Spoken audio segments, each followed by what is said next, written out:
Namo tassa bhagavato arahato samma sambuddhassa. Namo tassa bhagavato arahato samma sambuddhassa.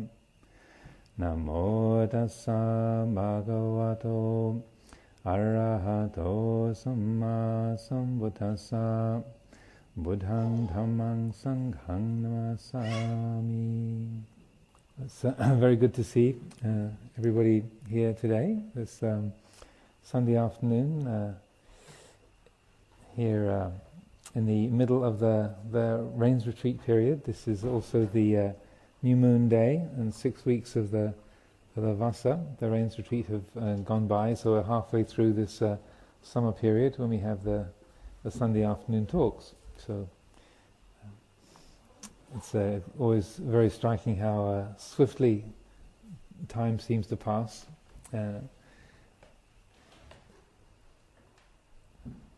One of the themes for today is about that kind of seeming and perceptions, and so I'm conscious of the fact of hearing the fire alarm in the background and thinking, now does that mean that there's a fire, or does it mean that something's at the fire alarm off? So that one of the themes for today is about perception and the ways that we handle perception and what are the results of those different ways that we relate to that. So the theme is called Beliving is Not Seeing. And once again, this wasn't a title that I chose, but I'm interested, happy to explore the theme, and I think particularly because of just in terms of how we relate to perception, how we relate to thought. This is not something that we tend to think of in the ordinary run of our lives in the everyday world. We don't tend to consider, well, how am I seeing this, or is this thought that I'm having trustworthy? Is it not trustworthy? We tend to be under the assumption that if I see something, then it's an accurate perception. If I hear something, then I know what that means, what that is. If I think something, I know that it's true, and we don't question those assumptions that we make. We take them very much at face value.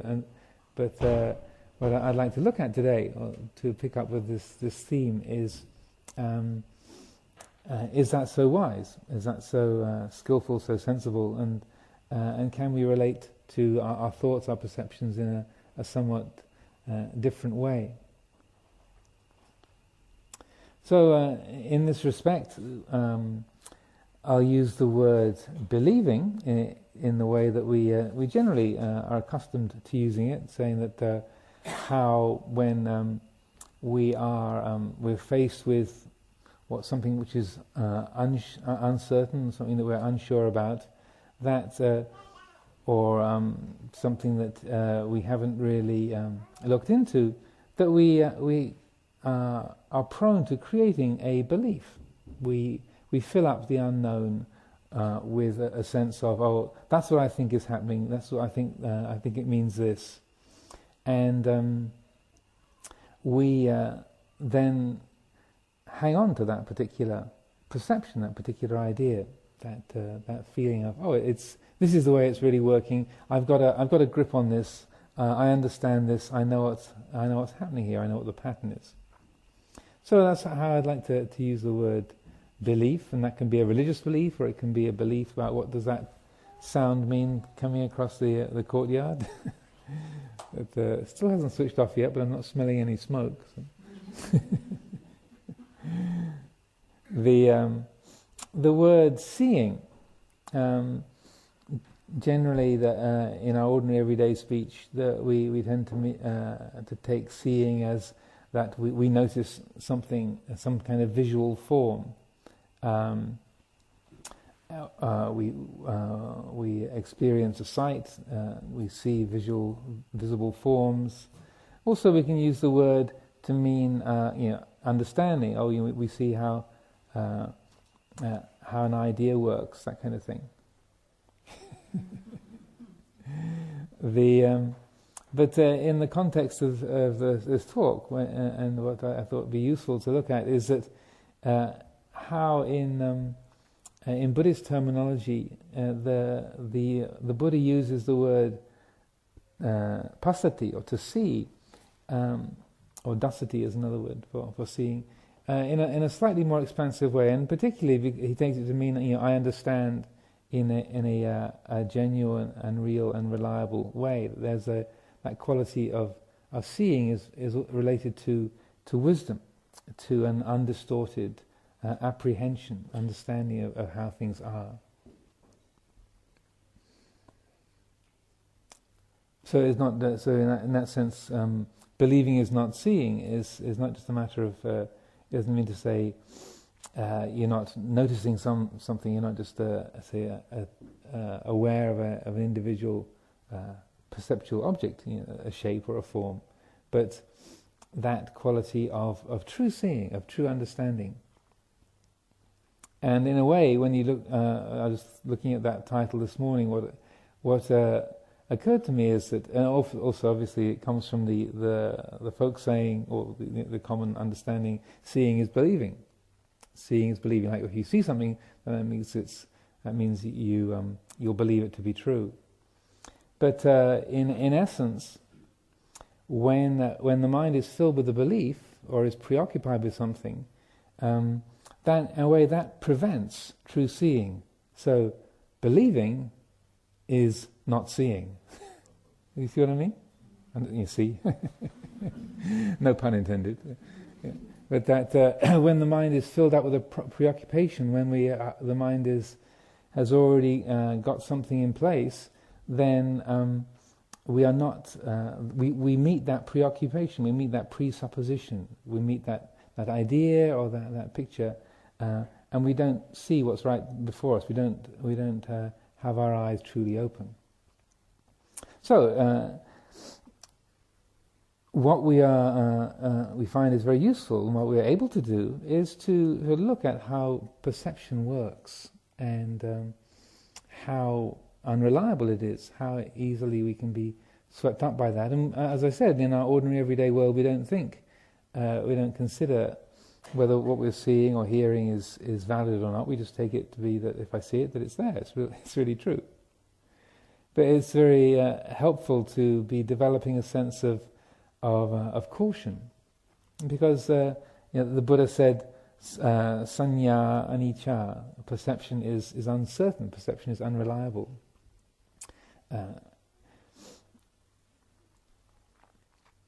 Now, a number of years ago, I was reading a couple of years ago, reading a book by Malcolm Gladwell called Blink, which maybe a few of you are aware of.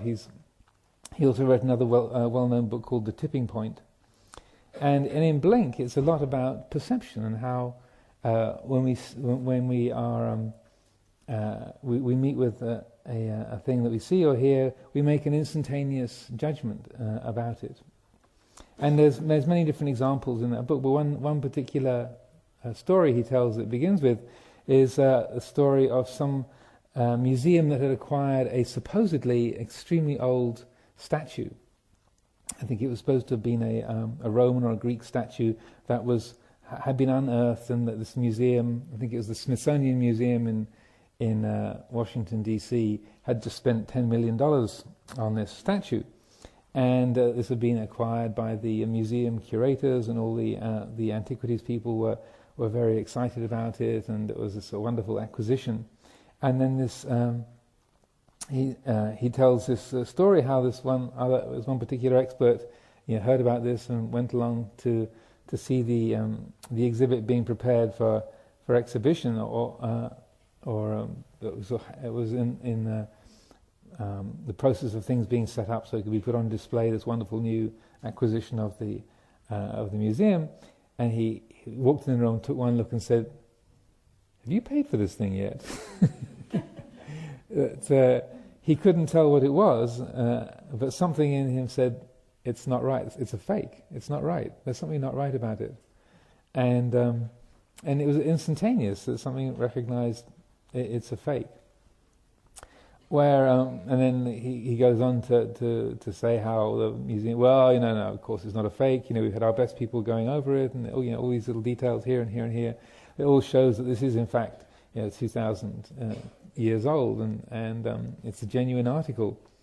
And yet for this particular historian or archaeologist, he said, well, I think it'd be a good idea if you test it out again, because yes, I can see you run all these ways of examining it and looking at the way that the stone was carved and the how old the dirt is that's worked into the crevices, but I don't like it. Something's wrong. You should test it out again. And sure enough, otherwise it wouldn't have made it into the book as an example. They test it out again, and they look into it, and they realize, sure enough, it was a fake. It was a very, very good fake. But then they found out that he was right. And the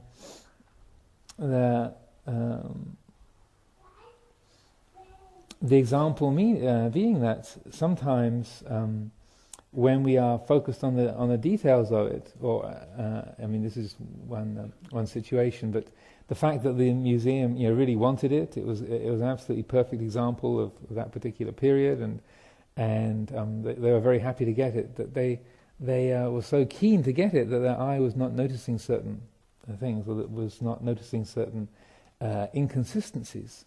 And then the people who are brought in to test various aspects of it, they each focus on their own little test, and then it makes it through. Those individual areas get passed and recognize, that looks to be right, and this is showing up as it should. But then it was someone who was well acquainted with that period, that era, just literally in the blink of an eye. Somehow the pieces don't all fit together, and there's something that's not correct. And so his own intuitive wisdom said, I don't know what it is, but there's something that's wrong about it, something that doesn't quite fit. And that it was indeed a modern copy, being very, very well doctored up to look right. Also, in that book, he gives other examples of how, when we are now that we have closed-circuit TV cameras everywhere, and also DNA testing, that they have more ways to check up on the accuracy of eyewitnesses in legal cases, in court cases and criminal prosecutions and such like. And what they're finding out more and more is when people do, say, examining suspects in an identity parade, or that they are asked to be giving their account of what happened at a particular accident, or what kind of vehicle was it that was coming down the road, or what sort of car were the robbers driving. Now we've got all these cameras everywhere. Not that I'm promoting the use of closed-circuit TV cameras everywhere. But what is being found over and over again, and more universally, is that what seem to be reliable eyewitness accounts are not that reliable, and that somebody who felt like that they were right there. I was there at the crossroads. I saw it happen. There was this blue car came around the corner. It was a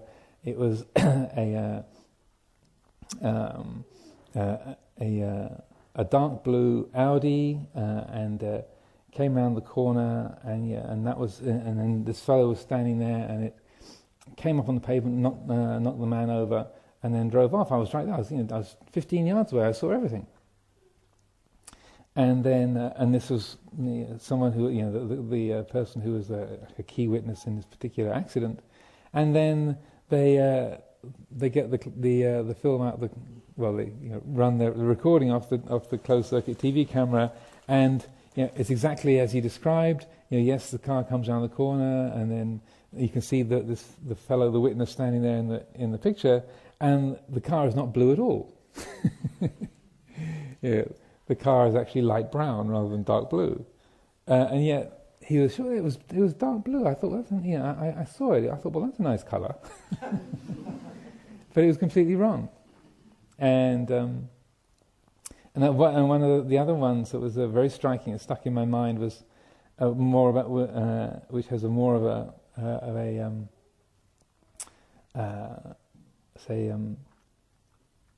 a more sort of significant human element in many ways, was a woman who picked somebody out of an identity parade.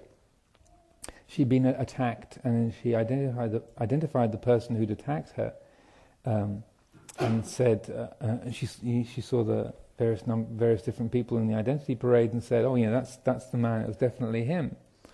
And then there were 2 or 3 times around in 2 or 3 different sessions, she was asked to identify the person, and she saw this man in the first ID parade, said, "That's him." And then the second one, "No, he's not in this." And the third one, "No, he's not in this." It's definitely that. It was a man in the first identity parade. That was him. So when the court case came, she got up and spoke out against this fellow, and he got locked up in prison and was in prison for 20 years.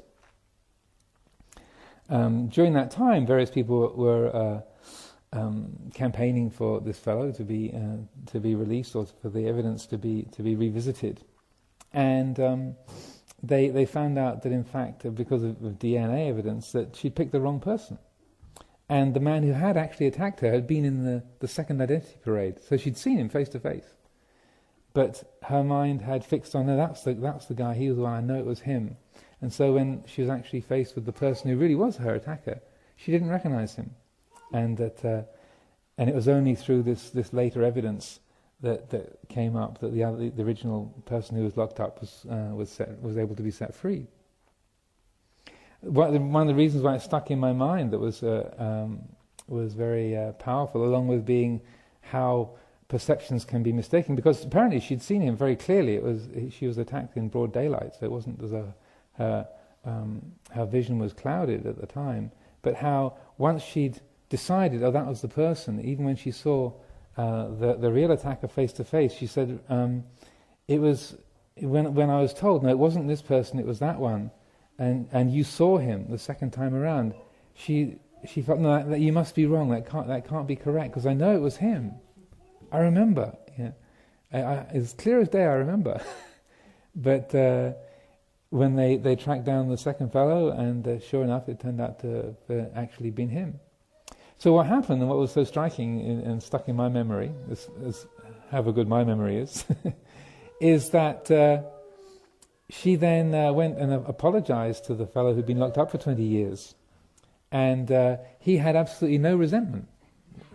It was remarkable. He was this very level-headed. He says, "Okay, well, we all make mistakes. Don't worry about it. She said, "But you've lost half of your life. You're 20 years in jail, the best years of your life you've missed." And he said, "That's all right. You didn't mean it. You didn't have anything against me. It was an innocent mistake." And so they now travel around doing little workshops on the unreliability of perception, and B, on reconciliation and how to mend things between us. Now, we often assume, when we see things, when we perceive that what we're seeing is reality, and what it seems like more and more is the case is that the mind patches in what it expects to see. That we, rather than seeing what we're actually seeing, or perceiving what we're actually perceiving, the mind perceives its own expectations. So we fill in the gaps, or on the other end of the spectrum, we edit things out, and so that we don't realize that's what's happening. But there's a lot of remembering and putting things together to create a coherent picture. So to give us something that is meaningful to believe in. It's, okay, now I know what's going on. That's good enough. And not to labour the sort of scientific side of things too much, but I thought this was also a very interesting aspect of this area. In a book by Oliver Sacks, the man who wrote The Man Who Mistook His Wife for a Hat, which I think should be required reading for all Buddhist meditators, because this again talks about a lot about the fragility and dependent nature of perception.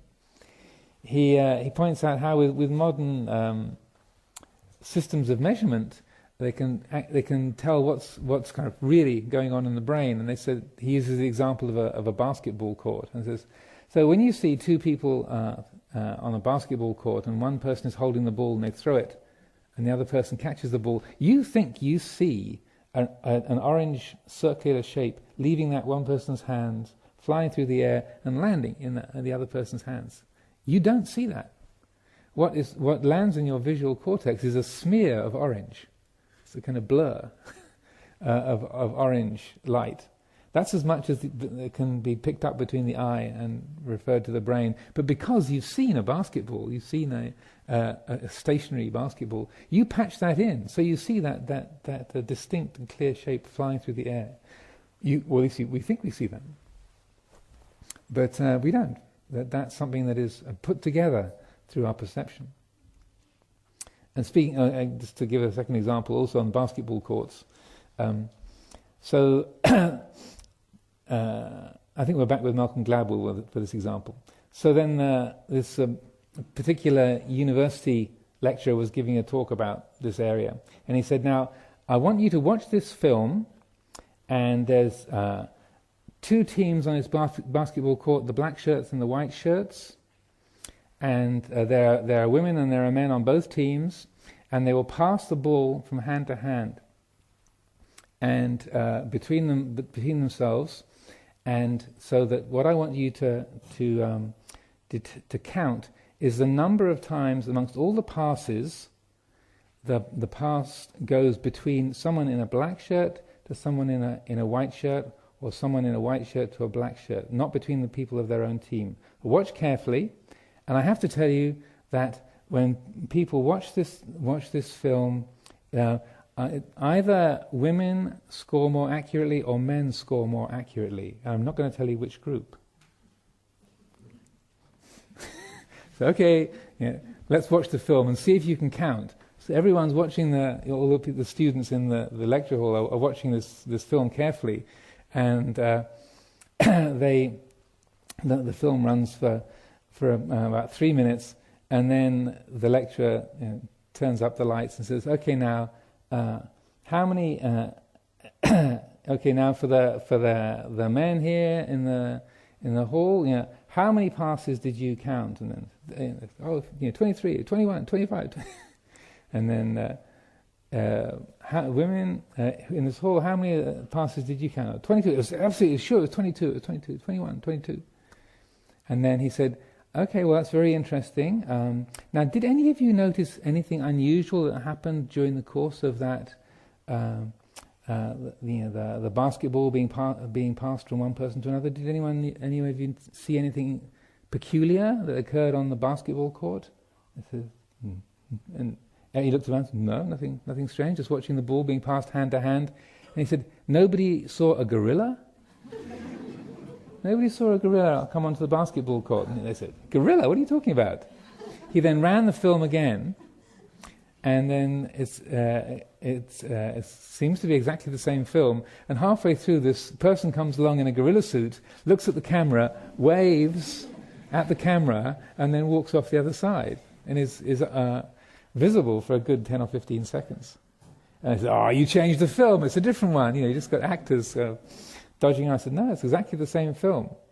But you are so busy counting the number of times the ball got passed, and you're so busy to score better than the other lot, that you didn't see this gorilla, this person in a gorilla suit, coming onto the basketball court and waving vigorously at you.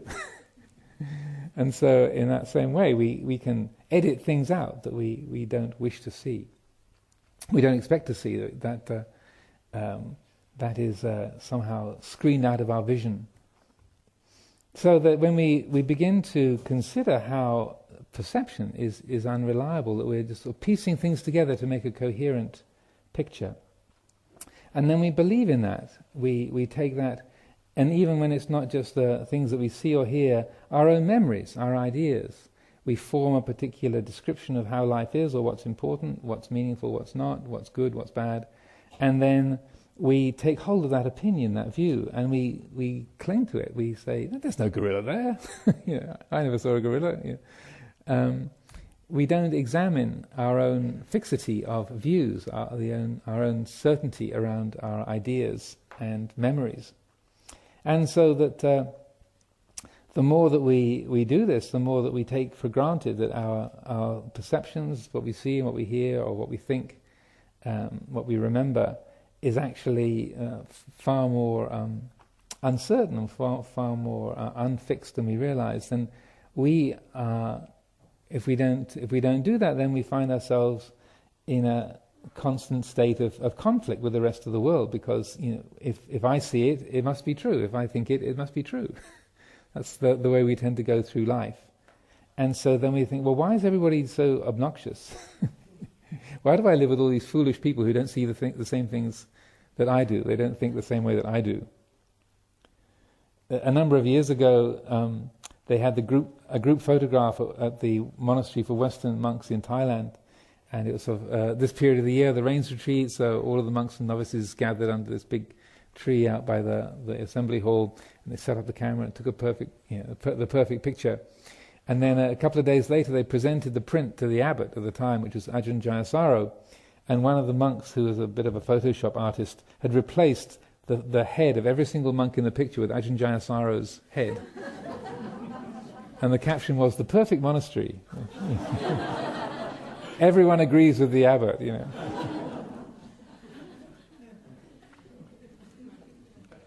So what we don't realize is that we're conceiving things into existence, that we are creating a conception. We're piecing together our version of reality, and then we're living with that representation of reality, and yet we don't recognize that's what's happening. But as the Buddha put it in this particular quotation, he says, "Conceiving is a disease, conceiving is a tumor, conceiving is a barb. By overcoming all conceivings, one is called a sage at peace. And the sage at peace is not born, does not age, does not die. They are not shaken and not agitated. For there is nothing present in them by which they might be born. Not being born, how could they age? Not aging, how could they die? Not dying, how could they be shaken? Not being shaken, why should they be agitated?"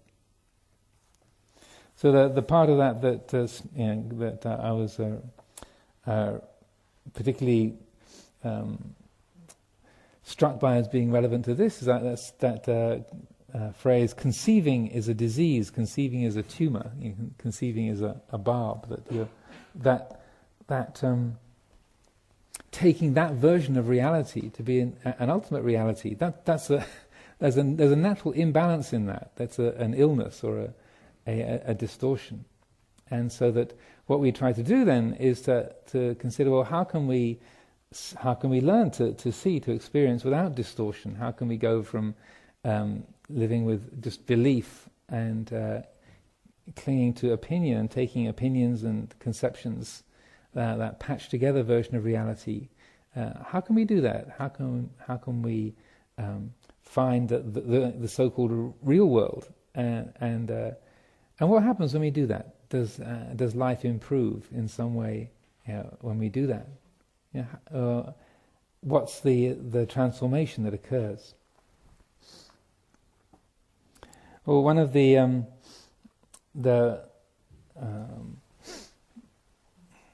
things that's very striking in Buddhist teachings is how much the Buddha uses the quality of vision and light to describe reality. So, like in the Dhammacakka-sutta, the Buddha's first teaching, he says after his awakening and his understanding of the Four Noble Truths, he says, "Chakung udapadi," vision. Chaku is the eye. Chakung udapadi, vision arose. Jnana udapadi, knowledge arose. Panya udapadi, wisdom arose. Vijja, knowing arose. Aloka, light arose. So he uses this image of light, of vision, of understanding in a synonymous way. This is the way that he talks about true understanding is through the imagery of light, of seeing, and the ignorance, avidya, is recognized, or the imagery of darkness or being in the shadows, being without light, not being able to see, being blind to the reality of things is the image of ignorance or not seeing clearly. So that this quality of vision, like saying seeing or true seeing, is to do with finding a quality of reliability, of seeing and knowing without distortion. And so what is necessary in that is, in a sense, letting go of, or say, not buying into our habitual beliefs, our habitual judgments. And those of you who've read or listened to any of Ajahn Chah's Dhamma talks over the years will know how much he emphasizes this teaching on uncertainty. There's one of the talks in that collection I was showing you, the Food for the Heart last time, was it's called Not Sure, the Standard of the Noble Ones. That's the title of the talk, Not Sure. And he points out how that if we want to develop wisdom, one of the best ways to do it is to everything you think, everything you perceive, to always remind yourself it's not a sure thing. When we say that's beautiful, we say, well, not a sure thing, or this is a really great day, not a sure thing. This is really marvelous, things are really going well, not a sure thing. This is a disaster, it's all falling apart, not a sure thing. And as he points out in that talk, that is the standard of the noble ones, how we train our heart towards sort of nobility, towards, let's say, a quality of attunement to reality, a quality of transcendence, is by creating that little bit of extra leverage, a little bit of extra space around our perceptions, so that we're not just jumping into saying, yeah, it was a blue car, or we're buying into the judgment that is being put into place by our memory, by our wishes, by our fears, by what we're expecting. That to remind ourselves, not a sure thing. Don't just buy into it. Don't go along with it just because it seems that way. So this is like a development of mindfulness coupled with a sense of loosening of habitual perceptions, recognizing that our habits of seeing, of knowing, are unreliable, and we're in a sense bringing that up. Don't be sure, don't be certain, don't cling to this, don't take it at face value. Another of the teachings you often come across with Ajahn Chah. In fact, when I was editing that book of Food for the Heart, he uses it 4 different times, in 4 different talks in that book. He uses the same story, and it was very, very frequently part of his teaching. He would say how one time the Buddha was giving a Dhamma talk, and Sariputta, Venerable Sariputta, his chief disciple, was sitting with him. And at the end of the Dhamma talk, he turned to Sariputta and said, "Sariputta, have you ever heard me explain the Dhamma in this way before?" And Sariputta said, "No, I haven't, Venerable Sir." He said, "Well, neither have I. I've never heard this before either." And so he said, so what you've heard me say, do you believe it to be true?" And then Sariputta says, "No, I don't believe it." And then, and in the context, if you imagine, here you have the great guru and his chief disciple, and this is in front of a whole big assembly of people. The guru turns to the disciple and says, "Do you believe what I'm saying is true?" And the disciple says, "No." In the context of the guru-disciple relationship and the expectations, certainly in Indian society at that time, or even in traditional Buddhist culture also, there should be a sharp intake of breath at that point. How can you blithely turn to the teacher and say, "I don't believe you"? What are you talking about? And then the Buddha says, "Well, why don't you believe it, Sariputta?" And so here you have someone that Sariputta has faith in as a totally enlightened being, a supremely wise, the most accomplished and knowledgeable and discerning of beings, and yet he'll say, "I've heard what you said, but I don't believe it." And the Buddha says, "Well, why don't you believe it, Sariputta?" And he says, "Well, because, Venerable Sir, I've never heard this before, and as you said, you never heard it before either. Therefore, I haven't had the chance to put it into practice and to see whether it's true for myself." And the Buddha says, "Good, Sariputta, good. You are responding to this in the right way. That you shouldn't just believe easily, even though you have total faith in me, even though you're my chief disciple. Even though we're here in front of this whole assembly, you don't just say what you think should be said, or you don't just act foolishly. Even though you have that confidence, that faith in my understanding, my words, still the most important thing is you take it and use it and try it for yourself. And Ajahn Chah would use that over and over again as an example of don't just believe what the teacher says, or don't just believe what you find in the scriptures, but take it and use it and see how it works for you. And that's the way to guide your actions and to use as a reliable resource for guiding your life. Precisely because we tend to believe so easily, and within Thai culture, someone like Ajahn Chah, who's regarded as a wonderful, great, wise Ajahn, and therefore everything that he says must be true and right and good. He would say this over and over and over and over again to encourage people: look for yourself, find out, see for yourself. Don't just take it at face value, just because the authority says it or the teacher says it. So that quality of seeing, then, it requires a different way of holding a perception, as I was describing before, and this methodology of reminding yourself that perceptions and thoughts, opinions, views are uncertain. That's a large part of it. That is in what they call developing the anicca sanya, the perception of impermanence, the perception of uncertainty. So it becomes more and more of an automatic way that we see the world. So in essence, this is establishing right view. Is that, well, yes, here we are, we call it Sunday afternoon, and we're gathered here in the sala at Amaravati. And on the conventional level, we can say this is true, this is real, this is what's happening. But say, well, yeah, conventionally speaking, we call this Sunday. There's a Dhamma Talk, conventionally speaking, there's a Dhamma Talk going on, and we all have our own particular names and life histories and our own,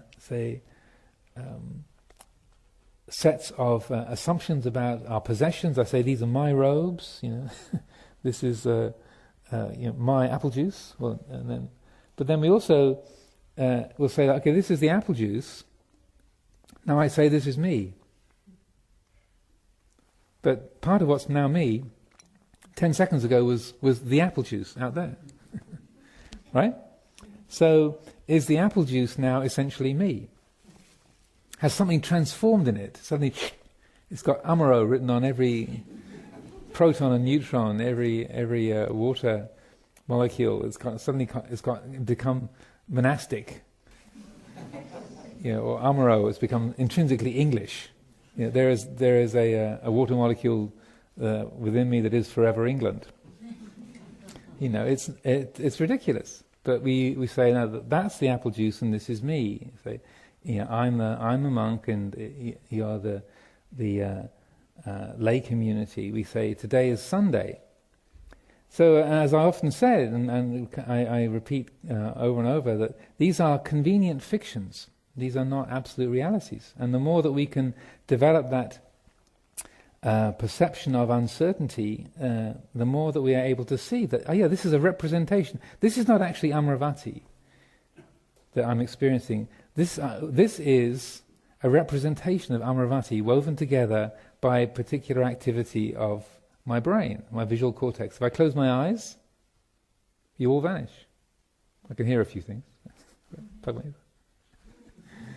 Close my eyes, plug my ears up, you vanish. Open my eyes, stop unplug my ears, and then, look, everyone's here again. So this is not just a sort of an airy-fairy metaphysics. This is the way it is for every single one of us right now. You think you're in the Sala at Amaravati, but the representation of Amaravati and the Sunday afternoon talk is being patched together in your mind at this moment. Right? From sight, sound, smell, taste, touch, memory, language. For some of us, English is our first language. For some of us, English is not our first language. So maybe for some of us, English is a language we haven't even got very close to understanding very fully. The meaning of a word is patched together in our mind. So what we experience is a is a kind of collage. It's a put together job representing the reality. So with wisdom, with this development of, say, seeing with right view, and essentially what that means is remembering that in each moment what we're seeing, what we're hearing, what we're thinking is a collection of convenient fictions, a pieced together collage representing the so-called real world. Then we're seeing accurately. We're recognizing, this is a working hypothesis. This is a convenient fiction, and therefore we don't buy into it in the same degree as we would when we take it to be an absolute reality. There's that sense of say, being unentangled or not being absorbed in it. And if those of you who've listened to many of Ajahn Sumedho's talks will often have heard him say, the world is in your mind. You think that you're going around in the world, or the world is outside, but the world is in your mind. And this is what he's talking about in that. This sala, my voice, the feelings of your body on the chair, on the cushion, the feeling of your clothes on your skin. These are eye consciousness, ear consciousness, nose consciousness, tongue consciousness, body consciousness, mind consciousness, all being woven together to create a picture, of how things seem to be, a working model of how things seem to be. Now, when we relate to it in this way, then when we find out that our working model was a bit inaccurate, that actually the picture that we created wasn't reliable, or the opinion that we had was inaccurate or didn't match, then we find it's much easier to let go of it, because we know, well, that was only just a little kind of a working model. It was only a sort of patched together representation. It wasn't anything that was ever really mine. It wasn't anything that was ever substantial and real.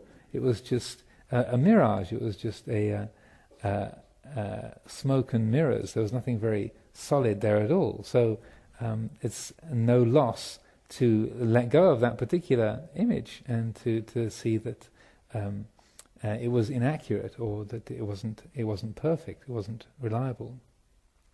So this is true seeing. Seeing with right view is, in a sense, looking through that lens of remembering that all that we think, all we feel, these are anicca, dukkha, anatta. They're uncertain, they're impermanent, unsatisfactory. They can't permanently please us. They can't make us absolutely happy forever and ever. They can't truly be owned. They have no owner. They don't belong to a self. They are not attributes of a self. They can't be.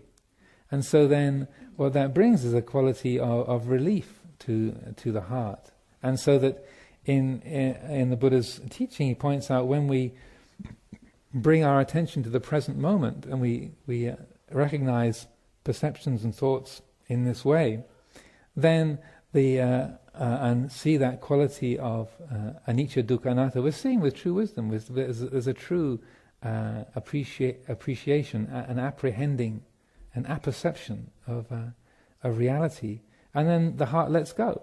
We don't try to hang on to the mirages and wisps of smoke and temporary representations. We don't push them away. We don't hang on to them. The heart is much more at ease in the flow of those perceptions and thoughts and feelings.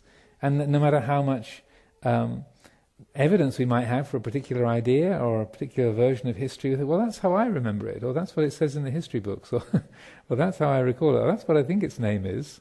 And so then you relate to your perceptions and your world in a whole different way. And there's a lightness in the heart when there is that quality of true seeing. So in this way, you can consider how, when these are all talking about different ways of relating to the unknown. That if everything is uncertain, when we are relating to that from an ego-centered or habitual way, then the unknown is frightening to us. There's me here, and I don't know what's out there, so we feel threatened. The unknown is threatening, and so we fill up that unknown with a belief, with an opinion, or a plan.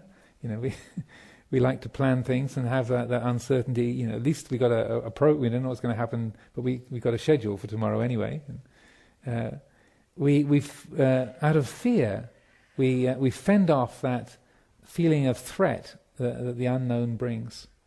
And so when we relate to the unknown in that way, the result is dukkha, is suffering.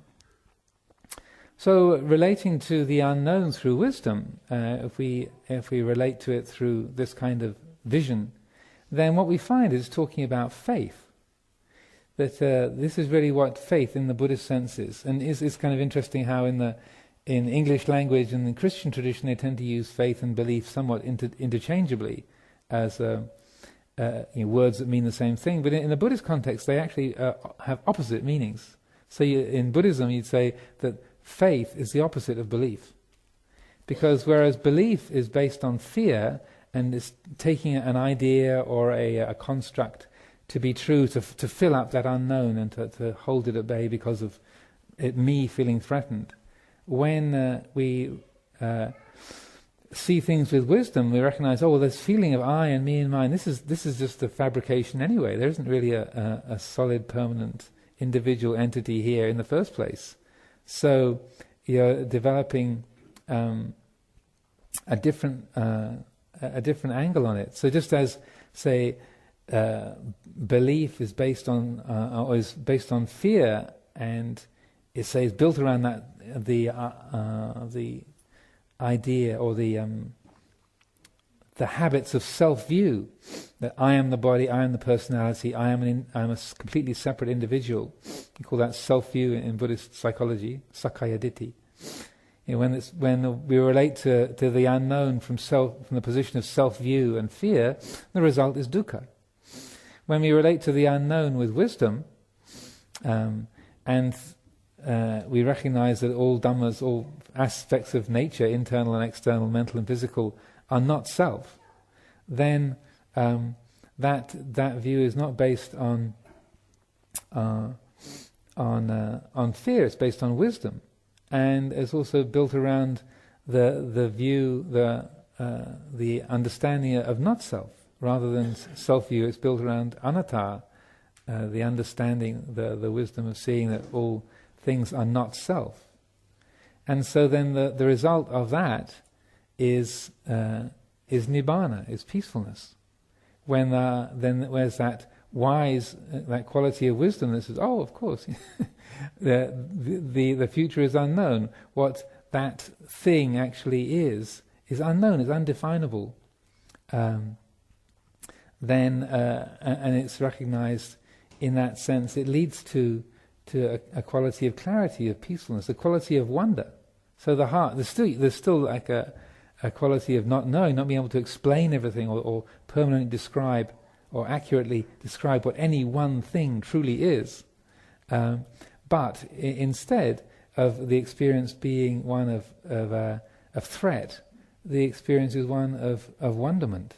There's a quality of mystery. I don't know, but there's not the need to fill up that unknown with something predictable and say familiar or comprehensible in order to fend off the threat. Because when the unknown is met from a place of wisdom, there is no quality of fear involved. The unknown is not threatening. It brings a quality of mystery, of wonderment. So faith then is that readiness to be open to the unknown from a place with an attitude of wisdom, with an attitude of letting go of the habits of self-view. And so in that respect, faith means the confidence to step forward or to meet that unknown and to not be,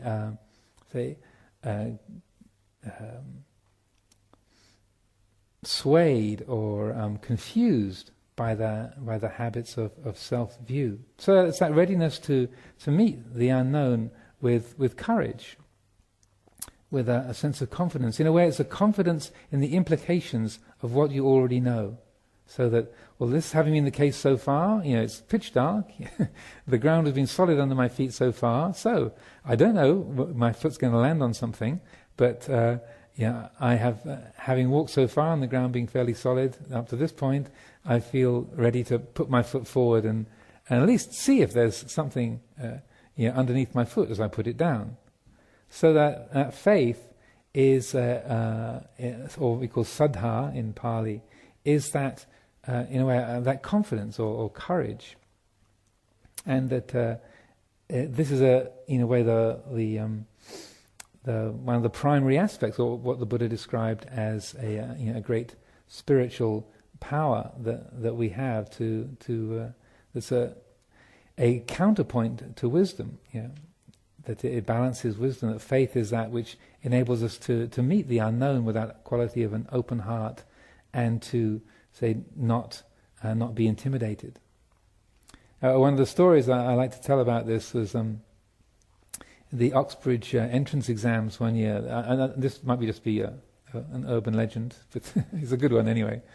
So in the general paper for doing the Oxford and Cambridge entrance exams, you have two papers. You have a paper that's on your own subject, say English literature or natural sciences, whatever, and then you have a general paper. And so whether you get a place at Oxford or Cambridge, you have to pass both your own subject papers and the general paper. And the general paper would have a couple of dozen different questions in it that you have to write, and it's a 3-hour-long exam. You have to write 2 essays, and they could be, a huge variety of different things. It can be, why is the sky blue?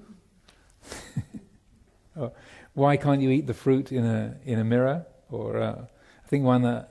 I did the Oxbridge entrance exams. I didn't get in, but I did the entrance exams years ago, and I think one of the questions on one of the papers I kind of was old papers I was using as tryouts and getting myself ready for this was what is wrong with the French?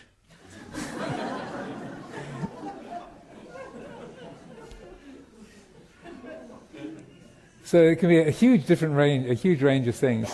And so one of the questions in this particular paper is, what is bravery? What is bravery? And according to this particular urban legend, this one student, and that your whole possibility of going to the university is dependent on you passing this paper, and you only have 2 essays to write. And so she wrote to the question, what is bravery? She wrote 2 words: this is.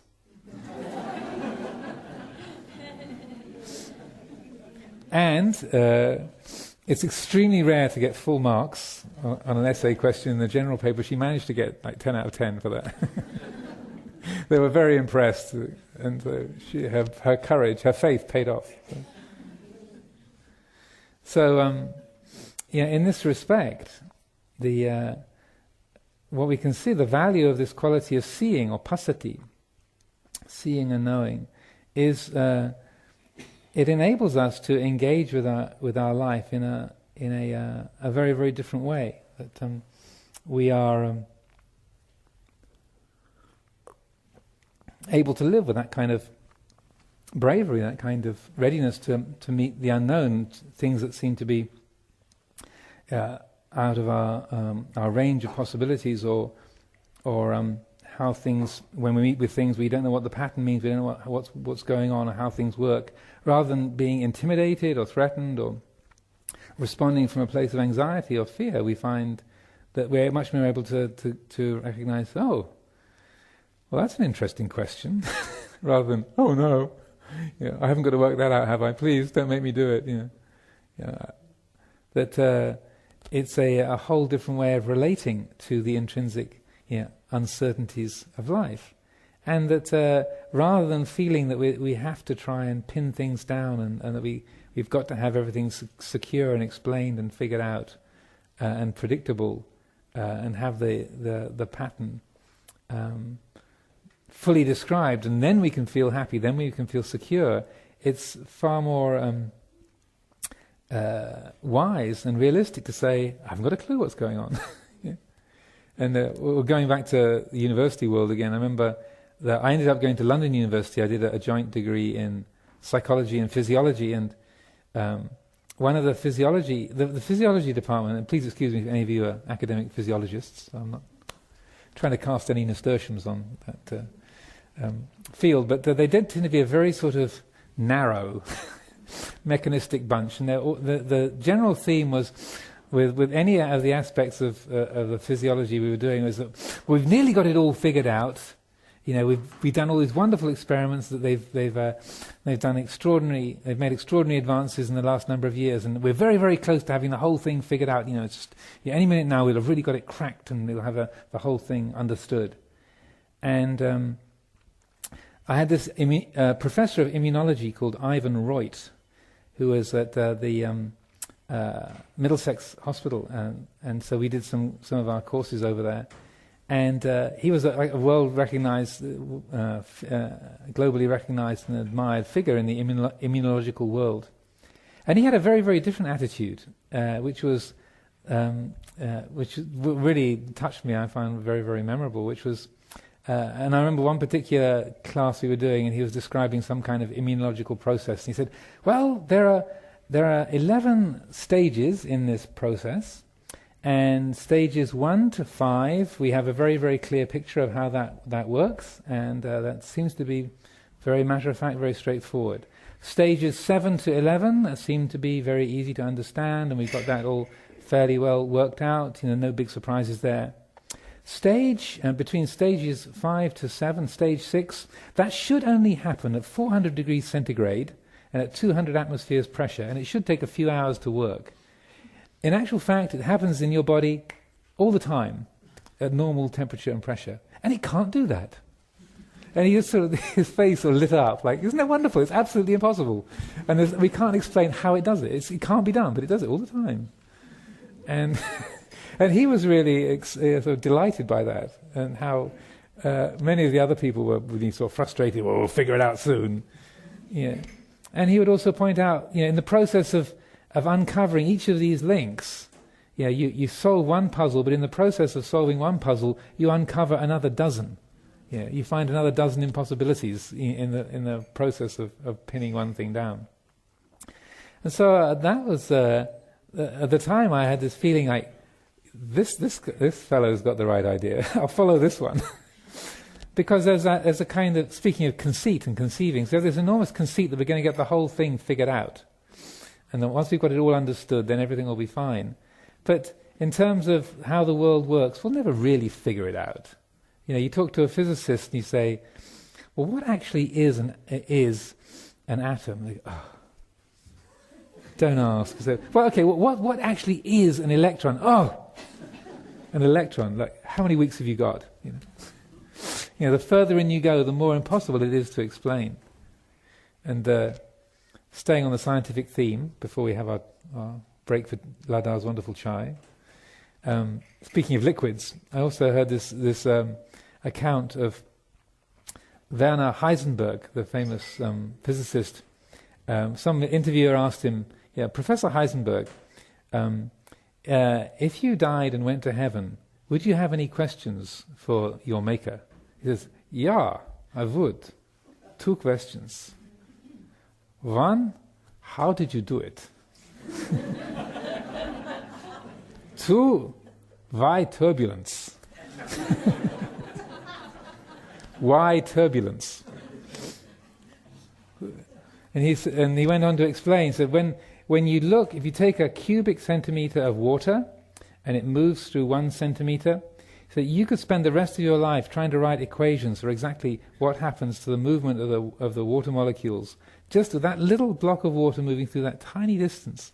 He said, and then I look out over the lake and I see these 4 or 5 sets of ripples and waves moving in all sorts of different directions. We're never, ever, ever going to be able to explain even how water works, let alone the mechanics of the universe and how the whole thing functions.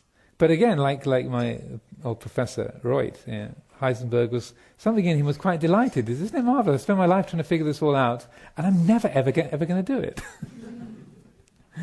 But that quality of wonderment is a delight. We see that you can have that quality of wonderment and appreciation. You don't know how it's working. You don't know what it all is or what it all means. But nothing is lacking in the heart on account of that.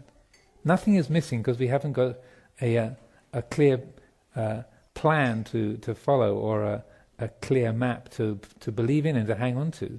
Yeah, we have a good enough map, and that's what the Buddha said, like a handful of leaves. What I teach you is just a few scraps, just one handful of leaves, while the leaves in the forest are many, are uncountable.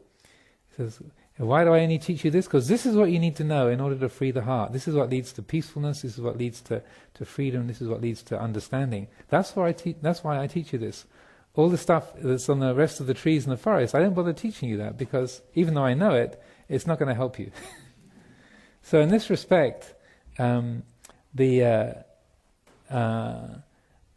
we can take these simple teachings, these simple principles, and apply that. And then we find that fullness of heart doesn't come from having something to believe in or an opinion about how everything works or a clear map of the past or the future.